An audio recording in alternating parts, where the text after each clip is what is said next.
بسم اللہ الرحمن الرحیم۔ سورہ البقرہ کے 11ویں رکوع میں اللہ تعالیٰ نے موسیٰ علیہ السلام کو کتاب عطا کی توریت، جس میں اللہ تعالیٰ کے تمام عہد مذکور تھے، جس میں سب سے اہم یہ تھا کہ ہر زمانے کے پیغمبروں کی اطاعت کرنا اور ان پر ایمان لانا۔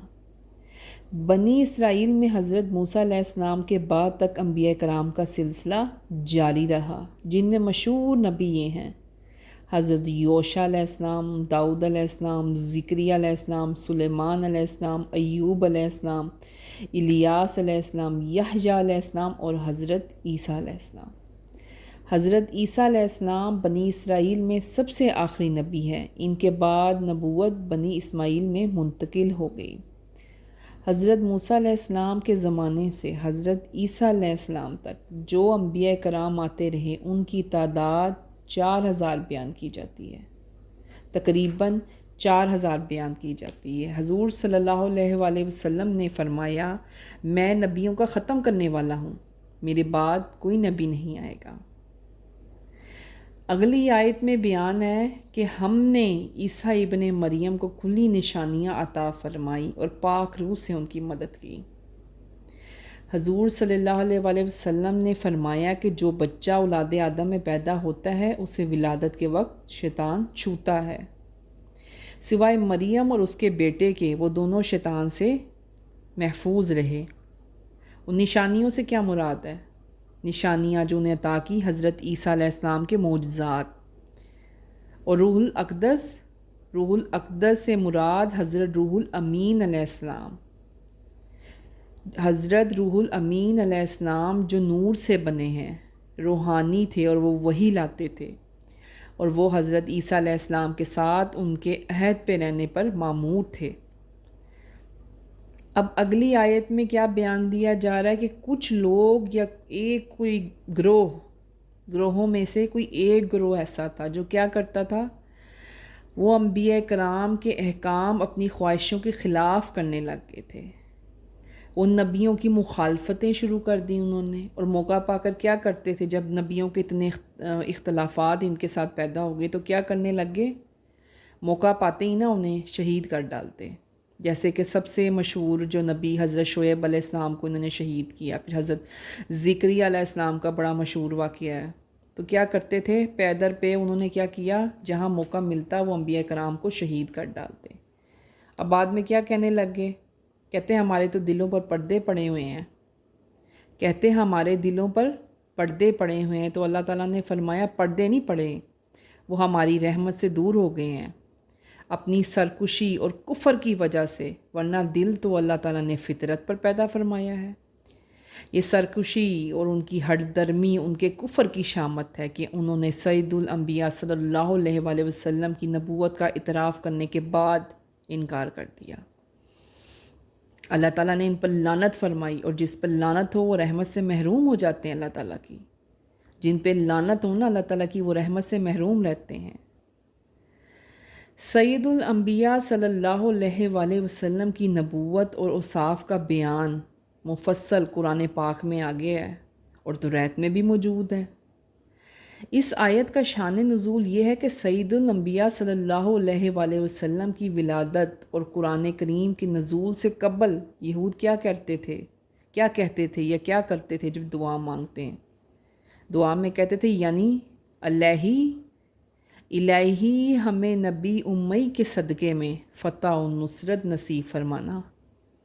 نبی آخر الزمان رحمت مجسم صلی اللہ علیہ وآلہ وسلم کی ولادت باسعادت سے قبل یہودی جب مدینہ والوں سے شکست کھاتے تو اس وقت کیا کرتے، وہ اس وقت آنے والے نبی صلی اللہ علیہ وآلہ وسلم کا واسطہ دے کر اللہ تعالیٰ سے فتح و نصرت مانگا کرتے تھے، کامیابی مانگا کرتے تھے۔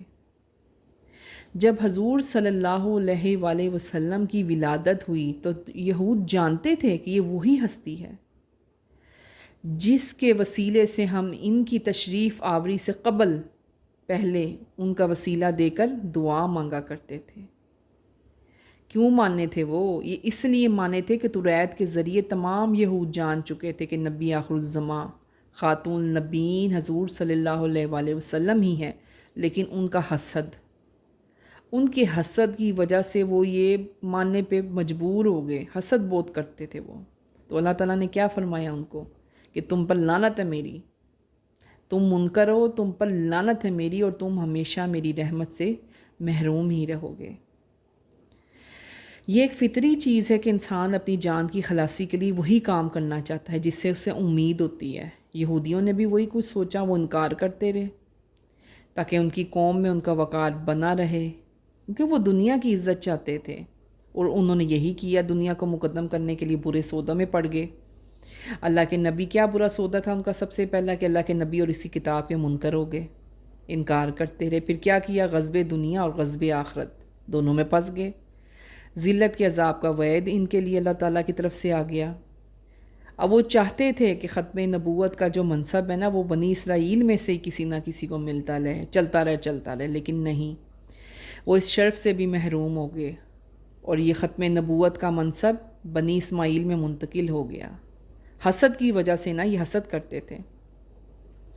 پھر آگے اللہ تعالیٰ نے ان کے لیے ارشاد فرمایا کہ جب ان سے کہا جاتا تھا کہ اللہ تعالیٰ کی نازل کی ہوئی کتابوں پر ایمان لاؤ، جو اللہ نے نازل کیا ہے، یعنی کہ قرآن کریم اور اس کے علاوہ جو دوسری کتابیں، سب پر ایمان لاؤ، تو کہتے تھے ہم تو ایمان لاتے ہیں صرف اس کتاب پر جو ہم پر اتاری گئی، یعنی توریت شریف.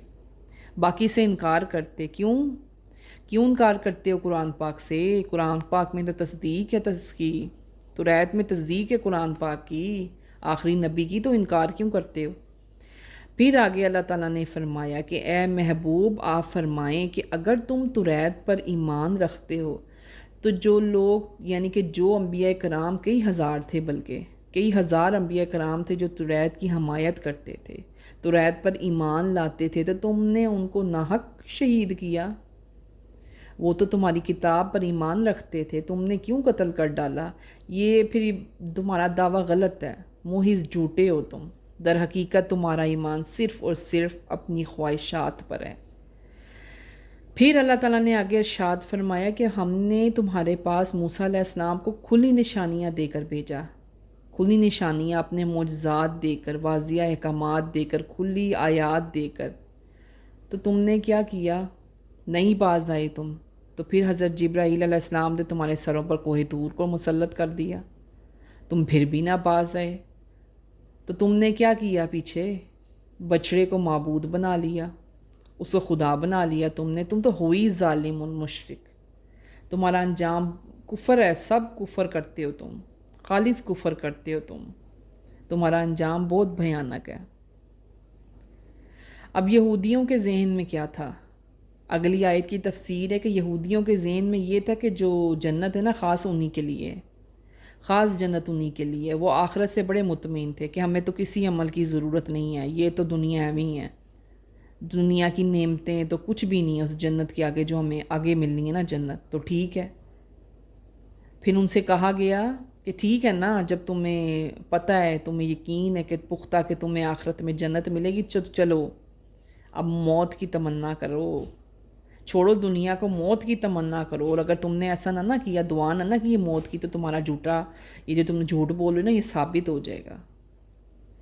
پھر آگے اللہ تعالیٰ نے ارشاد فرمایا کہ ہرگز موت کی آرزو نہیں کریں گے، یہ ہرگز موت کی آرزو نہیں کریں گے. ان کی بدعمالیاں اتنی زیادہ ہیں، اتنی زیادہ ضد، شدید حسد ہے ان کے اندر، یہ کبھی بھی جرت نہیں کریں گے کہ تمنائے موت کا لفظ نہ اپنی زبان کے اوپر لا سکیں. یہ کبھی بھی نہیں موت کی جرت کریں گے، کیونکہ اللہ تعالیٰ مشرکوں اور ظالموں کو خوب جانتا ہے، خوب ان کے دلوں کو جانتا ہے. اللہ تعالیٰ، وہ سب لوگ زیادہ جینے کی حرص رکھتے ہیں. مشرکوں میں ہر ایک کی تمنا ہوتی کئی ہزار سال جیے، کئی ہزار برس جیے، لمبی عمر پائے. لیکن کیا ان کی جو لمبی عمر کا پانا ہے، ان کا عذاب کم کر دے گا؟ اللہ تعالیٰ ان کے حالوں سے واقف ہے، کبھی کم نہ ہوگا ان کا عذاب. حضور صلی اللہ علیہ وآلہ وسلم کو موت کی محبت اور الہی کا بہت زیادہ شوق تھا. حضرت فاروق اعظم رضی اللہ تعالیٰ عنہ ہر نماز کے بعد دعا فرمایا کرتے کہ یا رب، مجھے اپنی راہ میں شہادت اور اپنے محبوب صلی اللہ علیہ وآلہ وسلم کے شہر میں وفات نصیب کرنا، آمین.